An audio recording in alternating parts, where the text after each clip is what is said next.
The Caffeine Epidemic. I recently wrote a book titled The Caffeine Epidemic.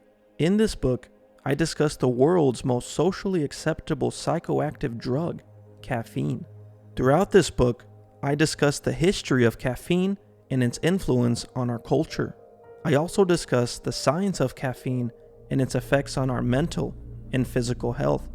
I'm going to give you a preface to give you a summary of the book and a chapter read. The Caffeine Epidemic. The preface. The most socially acceptable drug in the world is caffeine. Caffeine is a mild psychoactive substance that can be naturally found in the leaves and/or fruits of some plants, such as cocoa beans, green tea leaves, and of course, coffee beans from the coffee plant. This substance is added in energy bars, energy drinks, soft drinks such as soda, and non-prescription medication such as cough syrup. Caffeine is the most widely used drug in the world, which makes it the #1 drug addiction.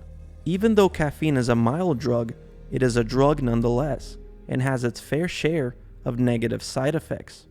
Coffee has absolutely changed the course of history in many ways. Coffee has helped fuel wars, the Industrial Revolution, the rise of capitalism, and has even been responsible for introducing graveyard shifts in the workforce. Since its introduction and consumption, caffeine has made us a lot more productive by overriding our natural circadian sleep rhythm, which is our body's 24-hour internal clock that regulates the cycle of sleepiness and alertness by responding to light changes in our environments.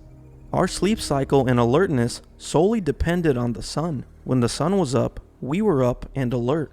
When the sun goes down, our alertness goes down and our sleepiness kicks in. This stimulant has given us the ability to override that natural sleep cycle and has allowed us to become a lot more productive by changing our perception of reality, but not reality itself. Even though caffeine has made us a lot more economically productive, it has taken a toll on our physical and mental health. Throughout this book, we will be looking at caffeine's history, how caffeine changed the entire world, and its effects on our mental and physical health. That was the preface, and now I'm going to read to you guys one of my favorite chapters in my book. Chapter 11, The Power of Normalization. The term normalization describes social processes that lead to the acceptance of concepts and behaviors in a society. Modern sociologists and psychologists widely define normalization as a process that makes behaviors and ideas seem normal, whether through repetition, ideology, propaganda, or other means. When a cultural standard for a behavior or thought is established, individuals who stick to the norm are safeguarded or even rewarded, while those who derive from the norm may encounter difficulties like disagreement, bad reputation, and even social isolation. An example of a behavior and action that used to be seen as abnormal in America is casual sex. Prior to the 1960s, casual sex outside of marriage was seen as not only socially unacceptable, but even embarrassing for both men and women. Fast forward to the present day, casual sex is not only normal and socially acceptable, but it's even encouraged through mediums like dating apps. So how does something that was once deemed abnormal and socially unacceptable become not only normal, but popular?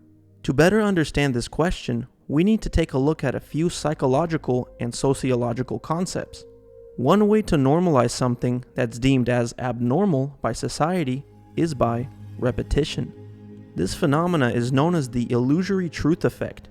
Recent findings from cognitive science shows that repeated claims, even those that are easily refuted, enhance the likelihood that individuals will believe them to be true. You can get more people to believe a lie if you just keep repeating it enough, even if the claims are obviously false. Repetition also becomes more credible the louder and more passionate they are. When energy drink companies continue to repeat the falsehood that their caffeinated beverages increase energy, people are more inclined to believe this falsehood, especially through the repeated propaganda of advertisements promoting caffeinated beverages as an energy-boosting aid. In Chapter 4 of this book, we looked at the science of how caffeine actually works in the brain.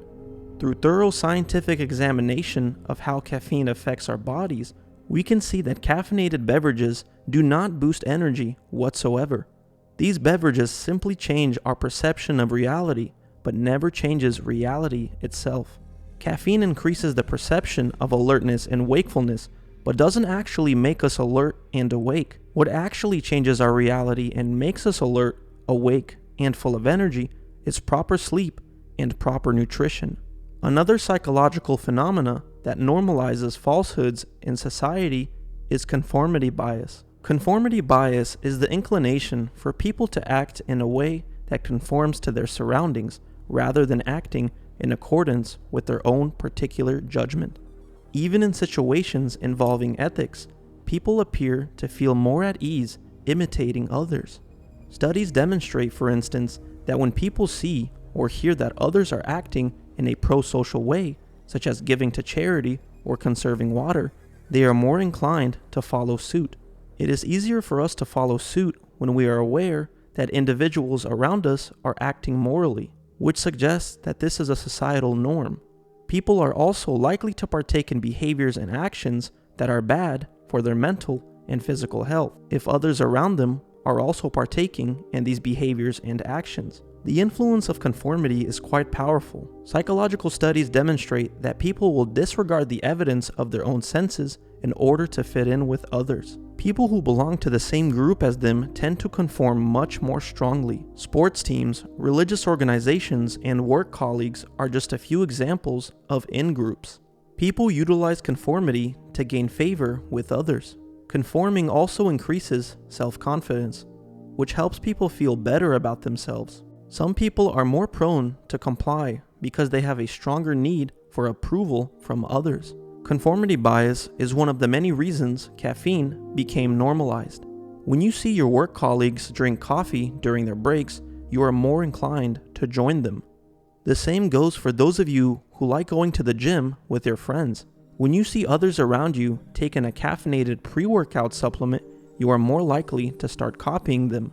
We are a product of our environments. One of the most successful methods when it comes to telling convincing lies is through half-truths. Telling a half-truth is a deceptive statement that's used when somebody wants to manipulate the truth, especially if the intention is to deceive, evade, blame, or distort the facts. The statement may be partially true, completely true, but only a portion of the whole truth, or it may contain some deceptive language, such as inappropriate punctuation or double meaning. We have been convinced that caffeine increases alertness and energy. This statement, however, is only partially true. Even though we experience greater alertness and wakefulness when taking caffeine, this experience is merely a perception. This is an example of a half-truth. Half-truths are still lies. If you fill a cup with half water and half poison, the contents of the cup becomes fully poison, even though only half of the cup is filled with poison. This is exactly how half-truths work. Concealment or withholding information is another common manipulation technique. When withholding information, you're not necessarily lying, but you are not showing the full picture. When companies advertise their products, they typically only share the pros of their products and not the cons, to further their agenda of getting more consumers to buy their product or products. If companies were to start listing the pros and cons of their product, this would result in far less sales because of negativity bias. Negativity bias is the tendency for people to pay more attention and give more weight to negative information or stimuli than positive information or stimuli. If companies were to start listing the cons of their product along with the pros, people would end up paying more attention to the cons and show less attention to the benefits of the product. This is why energy drinks and other caffeinated food and beverage companies purposely withhold information in their advertisements. They will only show you the benefits of their products, but will leave out any information that shows you the negative effects of consuming their products. For example, an energy drink company might make an advertisement and list all the benefits of their beverage, such as increased energy, alertness, concentration, and decreased fatigue. Yet they will leave out the cons such as dehydration, heart complications, trouble sleeping, anxiety, gastrointestinal issues, and high blood pressure. These companies also withhold information about other harmful ingredients in their caffeinated beverages, such as citric acid, a preservative commonly found in energy drinks. Withholding information is a subtle form of manipulation. This is why it's important to do your own research and examine the pros and cons. Problem, reaction, solution is a manipulation technique that involves causing a problem and then offering a solution. An example of this manipulation technique being used is when a Japanese ramen restaurant in Citrus Heights, California, experienced vandalism 3 times in 2022. In each of the 3 incidents, the restaurant's windows were broken. The Citrus Heights police announced that the man who broke the restaurant's windows was actually an owner of a glass repair company. This is the same business that fixed the windows at the Japanese ramen restaurant.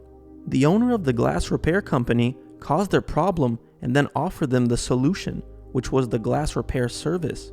Caffeinated food and beverage companies essentially do the same thing, except legally. The caffeine in their products can cause you to go to bed later, sleep for fewer hours overall, and have less quality sleep. And as a result, you end up being exhausted daily from lack of proper sleep. The effect caused by caffeine has forced people to consume even more caffeine than before to try and attempt to fix their exhaustion from their poor sleeping habits that caffeine caused in the first place. People eventually become tolerant to the amount of caffeine they consume. Now they need an even higher dose of caffeine to help them feel energized. This is basically a paradoxical problem. You try to fix the problem by using the problem to stop the problem from continuing. The real solution would be to quit caffeine, or at the very least, limit the amount you consume and focus on fixing your sleep schedule, your diet, and your physical fitness. This is the actual solution to fix your exhaustion. Just because something is normalized in society, such as caffeine, doesn't make it right, nor does it benefit your physical and mental health in the long run. Wrong does not cease to be wrong because the majority share in it. Leo Tolstoy, A Confession. That was the preface and chapter read. I hope you guys found this video very fruitful. The link for the book is in my bio below. It's on Amazon. Again, it's called The Caffeine Epidemic. If you would like to support this channel and help me afford more time to make these videos, buying a copy of this book does help. So if you'd like to purchase a copy of the book, the link is in the bio. Again, guys, thank you so much for watching, and we are out.